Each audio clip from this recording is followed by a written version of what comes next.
Have you ever noticed how even as we're entering September and the leaves begin to fall and the light shifts to that golden angle and gets less and less, the world just keeps sprinting ahead? There's no pause, the emails still flow, the demands keep coming. The stores roll out their holiday aisles earlier and earlier. Like in my local grocery store, there were Halloween candy in middle of August. The clock doesn't change, but somehow the pressure to keep up only seems to grow. Even in winter, when nature invites us to rest, we're pushed to be on all the time, at work, online, in our social lives. There's this unspoken expectation that we should just operate the same in January as we do in July. But is that natural? Is that even doable? I'm here to tell you there's a way to quietly rebel, and it's called seasonal living. We don't have to force ourselves to be on 24/7, 365 days a year. We can choose to live in step with the seasons. Now, I don't want to pretend that that's going to be an easy thing. I don't want to pretend that we don't have modern responsibilities, because of course we do. We all have to work and earn money or take care of families. We have mortgages to pay. We have sick loved ones. We have small children. We have all these things. And some things we have to do, like earn a living, like pay for a place to live. That's required of us right now. But we can choose to live within certain parameters while also being a little countercultural.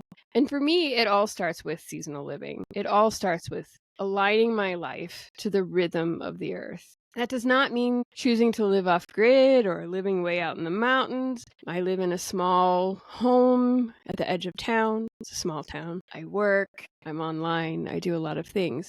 But I still choose to live seasonally first and foremost. So what is seasonal living? Well, seasonal living is just what it sounds like. Living in rhythm with the natural world. It means noticing and responding to what's happening outside your window. It's a way of life that honors change and flow, not just efficiency and productivity. And here's the thing, it's important to remember that it's honoring what's happening outside your window. What September and autumn looks like in Northwest Montana, where I live, is vastly different than what it looks like in southern Louisiana or in France or in Japan or anywhere else. You have to follow the seasonal rhythm of where you are currently housed, where you are currently living. It can't look the same for everyone. It's obviously going to be much cooler most of the time for me than it would be for someone who lives in the more southerly United States. So honor what's outside your window and remember that seasonal living, like any kind of living, is individual to you and there's no right or wrong. You have to adapt to what the earth shows you and how the rhythm should flow in your life. Seasonal living, it looks like what's eating from what's growing nearby. It means sleeping more when the nights are longer, sleeping less when they're shorter. It means allowing your energy to flow in a way that feels natural. For some of us, we get really energetic in fall. Others get more energetic in the spring. Some of us move slower when it's cold and wet and quiet. It's not about being perfect. It's about small shifts that align your life a little more closely to the earth beneath your feet. We should not compare with anyone else. And we need to remember when we compare that soft life with the 24/7 culture we live in, it becomes clear what we're pushing back against. Our modern world values speed, constant output, productivity, being reachable at all hours. It celebrates hustle and multitasking and treats rest like a reward you have to earn. But we aren't made to bloom all year long. We're cyclical creatures, just like the seasons. And we have to find a way to honor that. And again, don't compare yourself to anyone else because comparison is the thief of joy. And the thing about being on social media all the time is there's all these really cozy fall accounts and they're great. Don't get me wrong. I like them too, but it's really easy to compare. My life doesn't look like that. So it's fun to look at that, but remember that your life is yours and it should feel good to you. It doesn't always have to be Instagram worthy. So what does seasonal living look like? Well, again, it's going to be different for everyone. But what it might look like in a very tangible way across the year, in autumn, we're invited to let go. Just like the trees drop their leaves, we can release habits, routines, expectations that no longer serve us. It's a time to wind down and nest. It's a time to stop that summer pace and begin preserving the harvest and creating cozy spaces that nurture rest. because that's what we do in winter. That's what the squirrels do. That's what the animals do. They get their nests ready for winter. And we should do the same thing. We should let go of things that don't serve us for the next season, like the trees get rid of their leaves. And we should get ourselves ready to be at home. In winter, the natural world goes quiet. Animals hibernate, gardens sleep, the days are short. The season asks us to rest, to read more, to sleep a little bit longer, to light a candle and sit with a warm drink. There is productivity, don't get me wrong. We still have to continue with our lives in all that stillness. And even in nature, there are still things happening. It's just very still and quiet and beneath the surface, right? The roots are getting stronger of the trees. Mother Nature is rejuvenating the soil for the next growing season. All of that is going on. We just don't always recognize it because it's not right in our faces. And we can continue to do that in our own homes, in our own bodies, in our own minds, and in our own souls. Be busy under the surface. In spring, energy often begins to return. There's a freshness through the air, buds push up through the soil, and we feel the urge to clean and to declutter and create again. It's because we've been closed up, right? That's why spring cleaning, the house has been closed and everything is really kind of stale in the house, and we want to open up and let things out and clean. It's a great time for planting, obviously, literally and metaphorically. We can plant new seeds for ourselves in our homes when we do that spring cleaning. We're just kind of planting a seed for what we want of the next season. And in summer, it's all very full and bright and active. We're often outside more, we're eating fresh food, we're connecting with our neighbors. I don't know about the rest of you, but here in Montana, once it starts to snow, we hardly even see our neighbors, right? Because everyone's just like inside trying to stay warm. And so you don't spend a ton of time in community as much as you really do in the summer, where you're seeing everybody and you're waving and you're talking while you're outside walking around and doing things. That happens less. So see, it's a seasonal rhythm that we don't always necessarily notice or honor, but we absolutely can.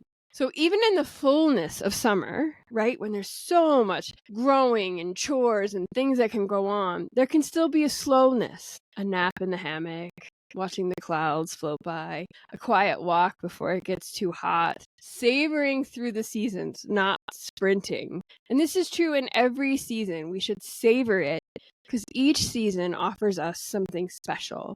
And the only way to embrace that is to notice it, to truly take time to notice and honor what you're feeling and seeing. So are you wondering about some simple ways to begin? How do we actually live more seasonally, especially when it seems like the rest of the world doesn't understand and doesn't want to, and will probably try to talk you out of it and distract you from those seasonal living goals?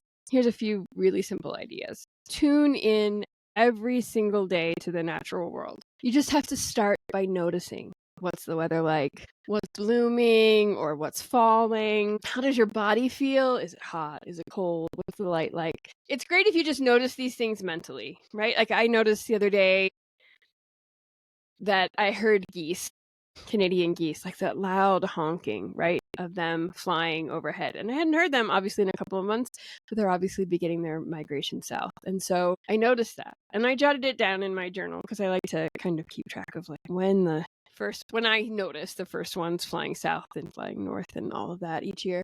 So you can obviously note all this stuff down in a journal. It doesn't have to be super fancy, right? It doesn't have to be any sort of gorgeous art journal. It absolutely can if that's your thing. But for me, I just keep notes.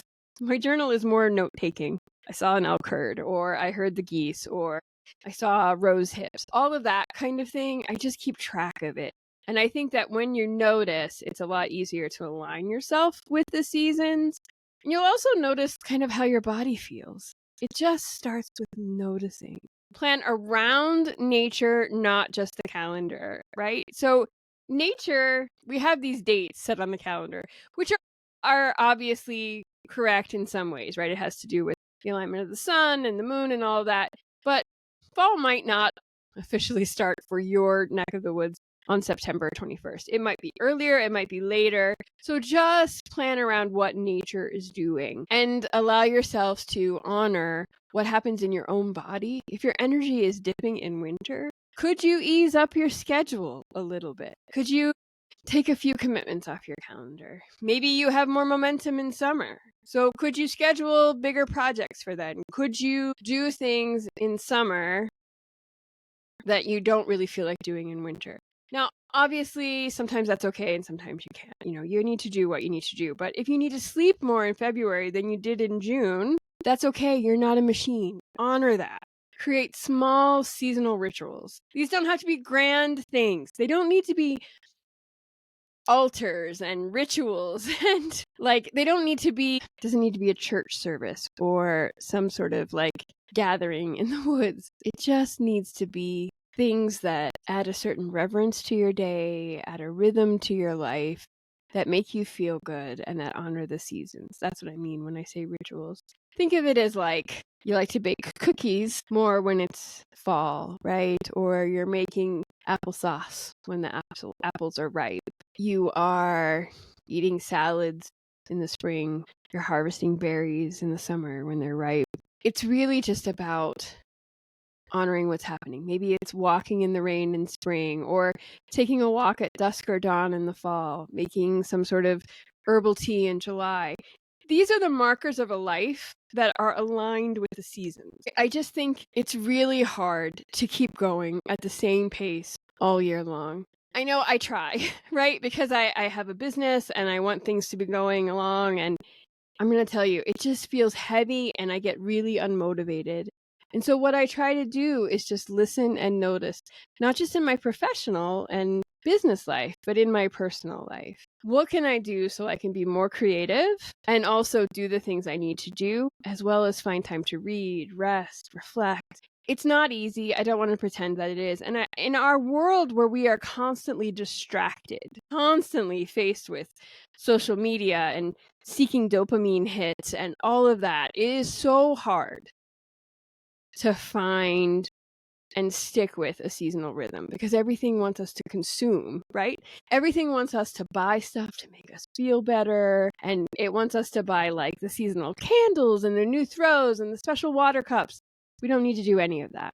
What we need to do is just lean into what we have and what the earth provides. We need to slow down our lives while still living out the things we want.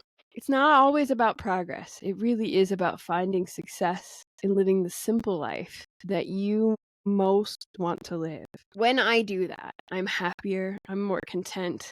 There's less noise and spinning up in my head that distracts me from what I really want, which is quiet time at home, being creative, and enjoying my loved ones. I think we just need to realize that we don't need to feel like life is a race. We need to find a rhythm. Living seasonally in a 24-hour world is a rebellion, a quiet one to be sure, but it is powerful because we're telling people, I will not be rushed. I will honor my limits. I will live with the earth.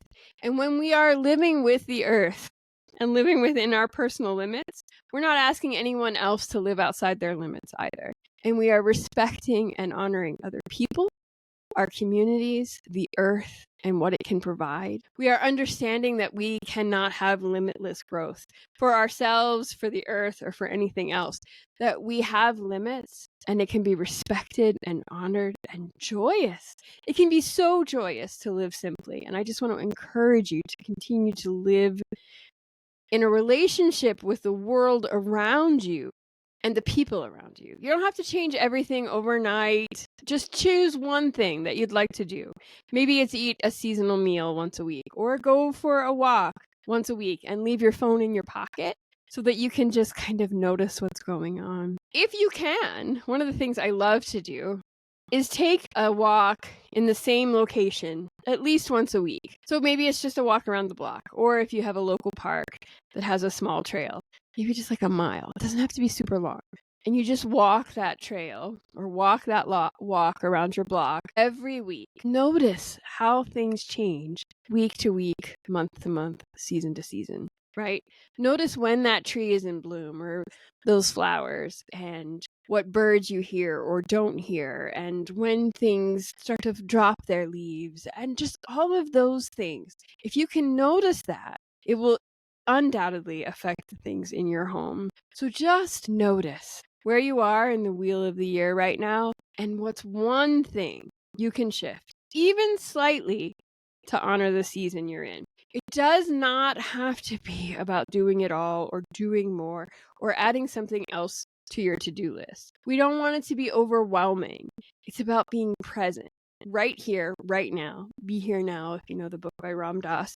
Just be here so that you can enjoy nature and life and just slow down from the craziness that the world wants to throw at you.